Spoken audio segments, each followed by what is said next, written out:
everyone, this is Samira from class 5th. Today I am here to do one activity. The name of the activity is Watery Melodious. The things we'll require are some glasses, one spoon or a wooden stick and a jug of water to pour water. So let's start the activity.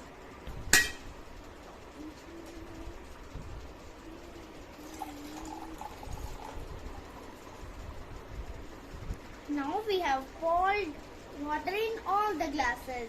In first glass, you can see we have poured less and then increase the quantity.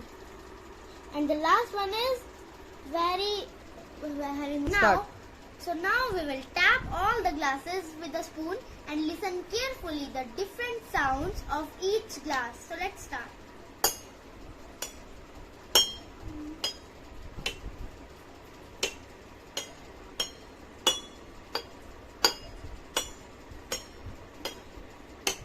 Can you feel it, guys?